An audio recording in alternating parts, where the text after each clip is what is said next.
Hey and welcome to the first episode of the ICC's new video series called The Pipeline. My name's Tom Roberts, I'm your host, also the Global Director for Plumbing, Mechanical and Gas of the International Code Council. Today we're going to delve straight into building safety and hear a little bit about what Building Safety Day means and also what it means in particular regions that the ICC are active in outside of the United States. First, we're going to talk to Neil Savery. Neil's the Managing Director for ICC Oceania and hear a little bit about what's happening in his part of the world. We're also going to talk to Mohamed about what's happening across the MENA region and some of the ICC's family solutions that have been implemented there. Well, let's jump straight into those interviews and we'll hear straight from those experts, and I hope you enjoyed the content. Make sure you subscribe and hear more about what's happening across the world in the PMG space, and I hope to keep you all updated as we go through many episodes. Looking forward to sharing it with you. Let's check it out now. Hi and welcome to another episode of The Pipeline. Today we're talking to Neil Savery from the ICC Oceania office. We're going to talk a little bit about Building Safety Day, but specifically what the ICC does in building safety in the Oceania region. So Neil, I'll hand it over to you to introduce yourself and give us a little bit of an overview of what ICC Oceania does. Okay, so my name's Neil Savery. I'm the Managing Director of ICC Oceania, and prior to that I was the Chief Executive of the Australian Building Codes Board. ICC Oceania has been set up as part of the global expansion of the ICC and obviously takes in the geography of Australia, New Zealand and South Pacific nations, with the objective of expanding its footprint into those regions, offering both services that respond directly to some of the local needs, but also providing new tools and means of achieving building safety outcomes that may not be or have been thought of or experienced in those countries. So talking building safety, do you want to tell us a little bit about International Building Safety Day? Love to. Give us a high-level overview. Yeah, so look, International Building Safety Day is a new initiative of the ICC. It was established in 2024. In 2025, obviously, we'll be celebrating the second anniversary of that event on the 22nd of May, which is designed deliberately to coincide with Building Safety Month. And in fact, it's a product of Building Safety Month, where in considering whether or not BSM could be expanded globally, it was understood that it would be unlikely that there'd be a large number of jurisdictions that would be able to sustain a month of activities, as is the case in the United States. And so we elected to go down the path of identifying a single day when countries and jurisdictions around the world involving relevant organisations from across the spectrum of the building industry could unite in celebrating International Building Safety.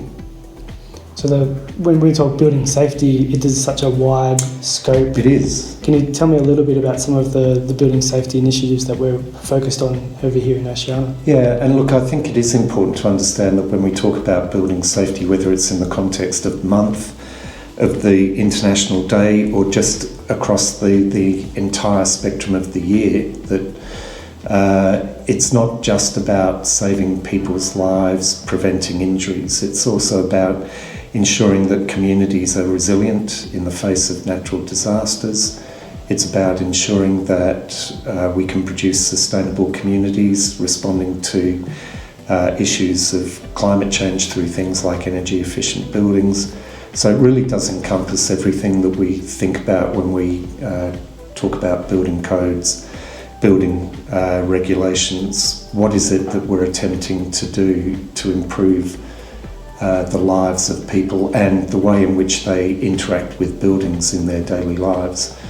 So in the context of this region, Oceania, I think it's really important to understand that the issues are not necessarily all that different from what's happening in other parts of the world, but because of the local geography, local culture, local practices, that is, in the way that construction is undertaken, means that there will always be variations or nuances in the way that those things are done and need to be responded to.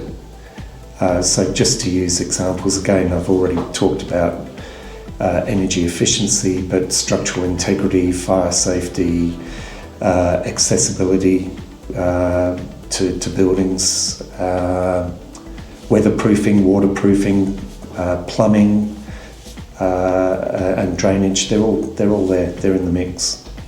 Yeah, none of the problems that the world is facing are unique to one particular area, are they? No. It's the uniqueness is in the fact that we've all kind of grown up geographically separate, and so we've all got slightly different ways of doing things. And a good way to relate to that, obviously, is if we think about the United States being the 50 states.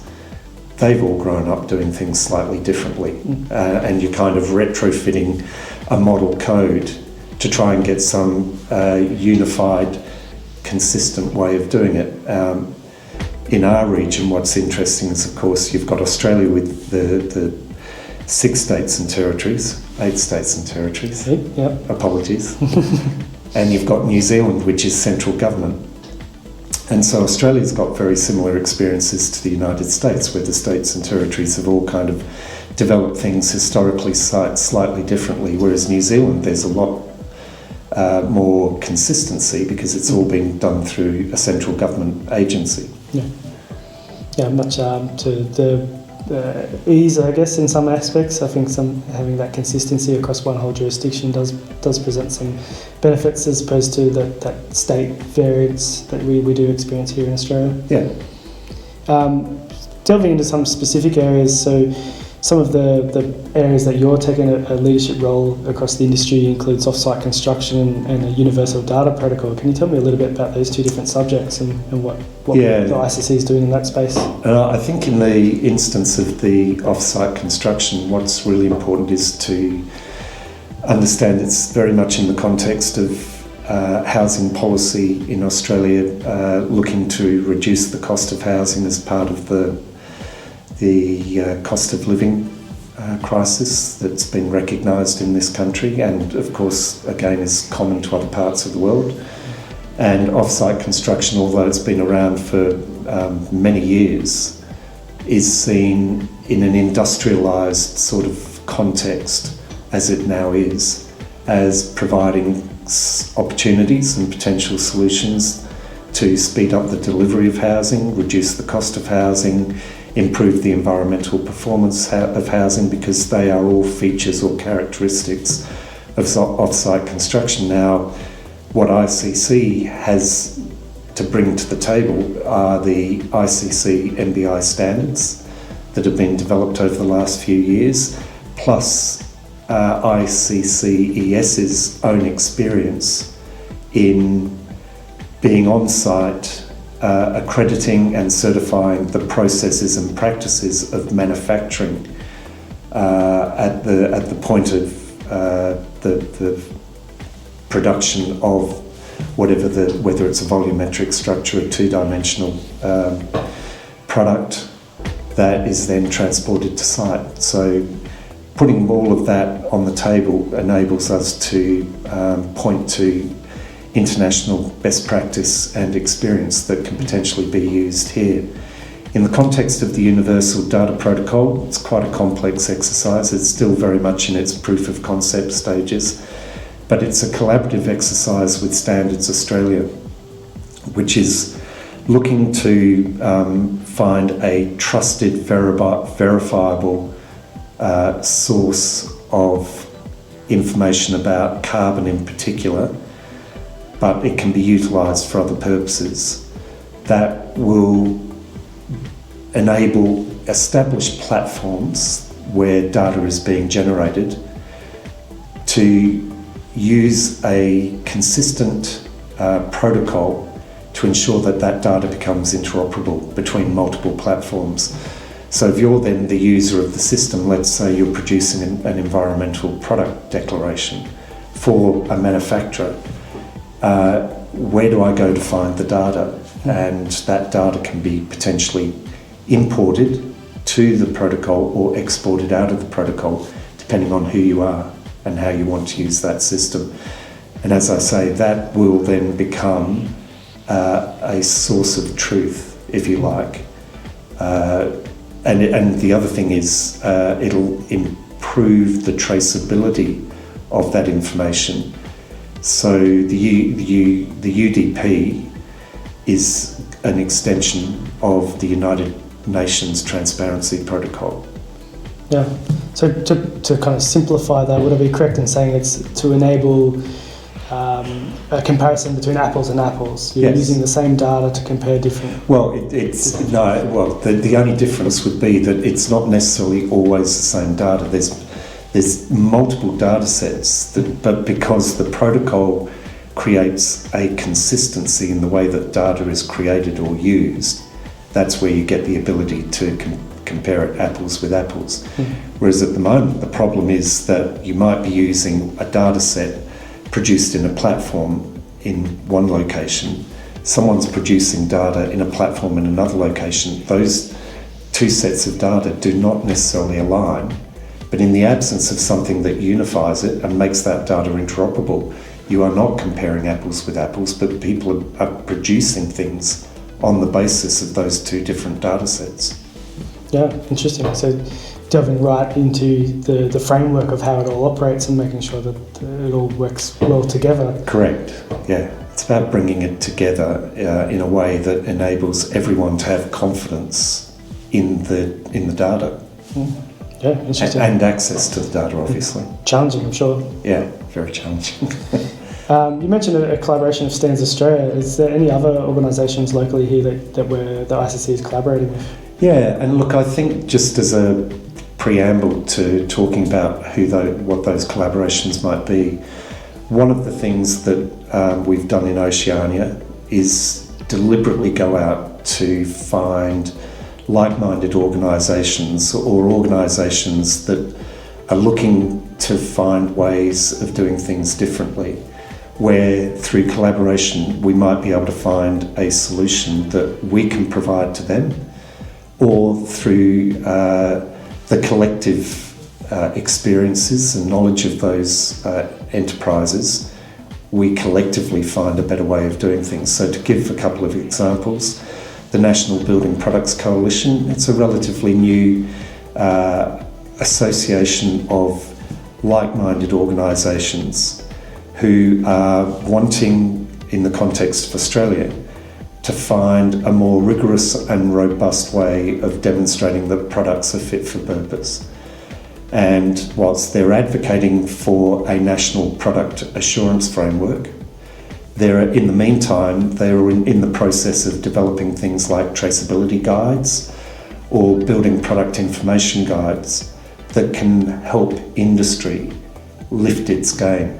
And so the ICC and ICCES has become a member or a partner of that particular group to share its experiences and also to identify the solutions that it can potentially offer those groups. So that provides a sort of symbiotic relationship. With the Building Products Industry Council, it's a very tightly knit group of organisations. They're peak industry bodies covering things like glazing, concrete, steel, with large memberships, but an opportunity again for the ICC to work with them to find ways in which they can help their own industries improve practice and also potentially be involved in advocacy from industry to government of improving building regulation. So both aspects really working with those on the ground, being the manufacturers and industry leaders to both craft the problems but also work together on what those solutions might look like. Correct. And then if I could broaden it to include New Zealand, we've had, ICC's had a long relationship with the Building Officials Institute of New Zealand, BOINS, and BOINS is a member of the Global Membership Council of the ICC. So as a group of building officials, there's a lot of parallels to the ICC's own membership base, being building officials. And New Zealand, being a very small country, is quite open-minded to seeing what the experiences are of other countries, and therefore that link between ICC and BOINS is essentially a direct sharing of interests, experiences and knowledge between building officials from different countries about how they conduct practice, where there are weaknesses in the system, and again sharing of information as to how things can be done. We've got a very good relationship with the Ministry for Building Innovation and Employment in New Zealand, where over the last few years they've been exploring quite an ambitious reform agenda for building regulation, but they also manage things like building product certification schemes, Codemark. They've introduced a scheme called Built Ready, which is for off-site construction, and so we're very engaged with them in exploring how we can help them again through our expertise, particularly with ICCES, in getting those schemes, or at least Built Ready, up and running, but also introducing our ES mark, through which produces evaluation service reports based on acceptance criteria, how they can operate in those markets in both Australia and New Zealand. So I see a lot of similarities, and one of the points you've touched on along that kind of explanation was traceability was a key part of it. And I think that's one area where the ICC does a really good job in working to those higher level UN type objectives.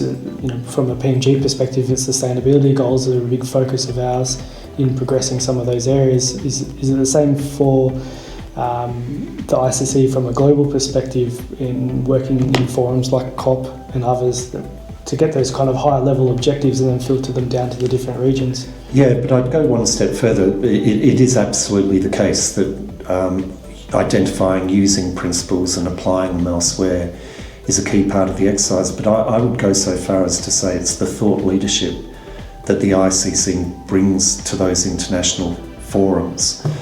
And you've mentioned COP, but for instance, the ICC's involvement in the global ABC, which all ties back into COP, but has a sort of broader and somewhat independent remit through the United Nations Environment Programme.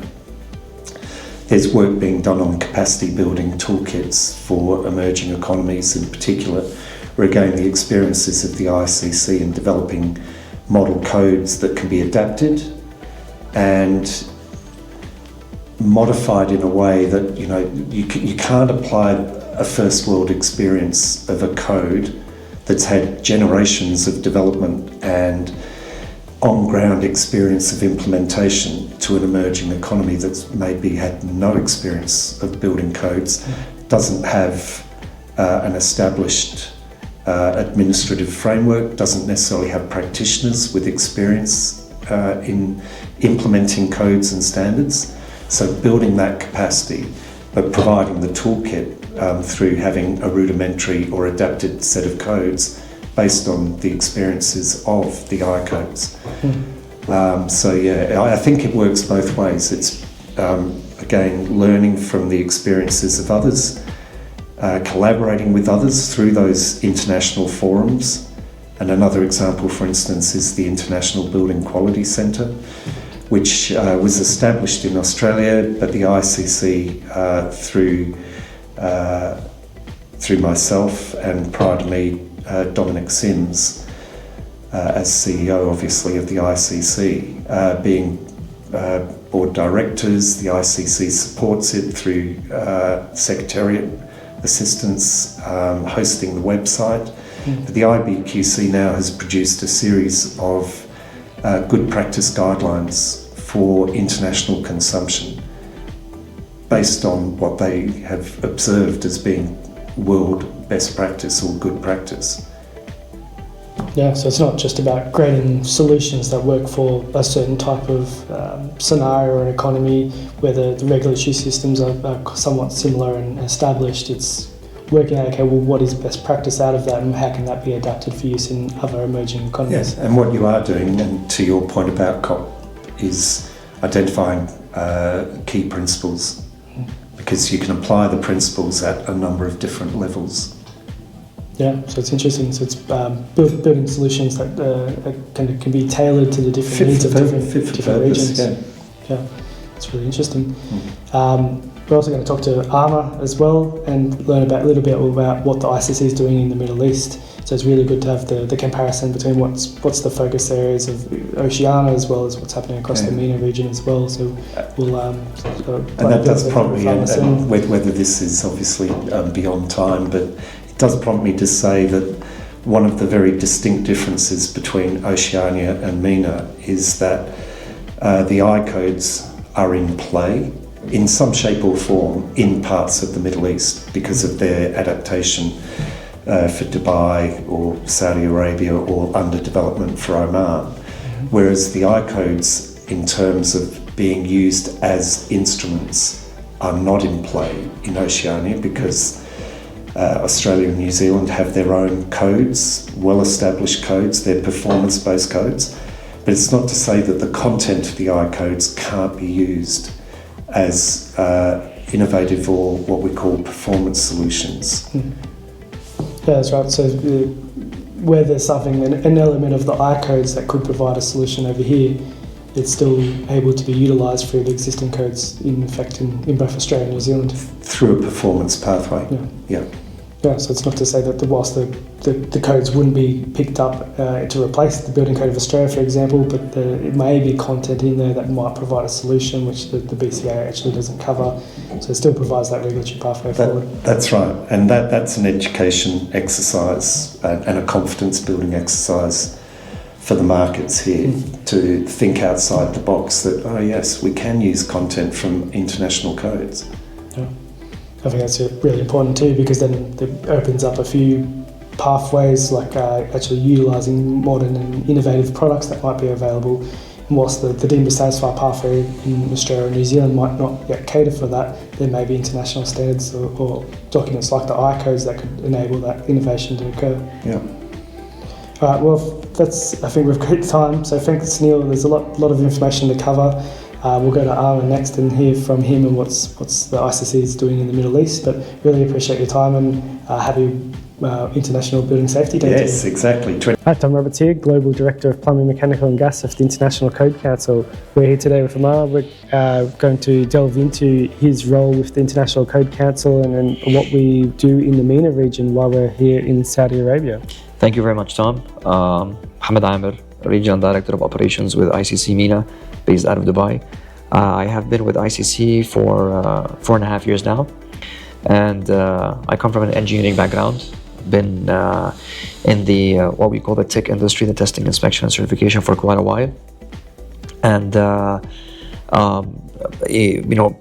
within my role, I wear multiple hats, from business development to operations to marketing, you name it, with a main focus of leading, deploying, and facilitating the use of our family of solutions or service offerings. And it's been quite a journey so far. We've come a long way ever since we started in 2020. Interesting, challenging times during COVID. But I feel that we've really gained a lot of traction when it comes to promoting our services and advocating for building safety across the whole spectrum of different domains and across with different stakeholders. We work closely with consultants, with contractors, manufacturers of building materials, authorities having jurisdictions who play a crucial role as a demand driver or as scheme owners that mandates the law or mandates the what needs to be adopted in the market. And we also work closely with Standards Development Organization, where a lot of their standards are referenced in our codes. It's been really a journey, as I said, and we're always looking, for the new kick of ICC in the market. So. Yeah, so you mentioned codes and standards. What are some of the I-code content and where the ICC is involved in the building codes in this region? So even before the inauguration of the Dubai office, ICC has been engaged with a couple of authorities having jurisdictions in the region when it comes to code development and training and code consulting. We've been engaged with Abu Dhabi for the development of the Abu Dhabi Building Code based on the I-code. We've been engaged with Saudi Arabia. Their code is based on the I-codes. And the recently rolled out Gulf Building Code is also based on the I-codes. It's based on the Saudi Building Code, which is based on the I-codes. We've also recently been engaged with the Ministry of Housing and Urban Planning in Oman for developing 6 of their building codes based on the I-codes. So this really creates this sense of harmonization in the region, where different countries in the same region are following the same code. It just makes makes things a lot easier. It makes things a lot easier. You feel like the rules and regulations starts to become more harmonized. Yeah.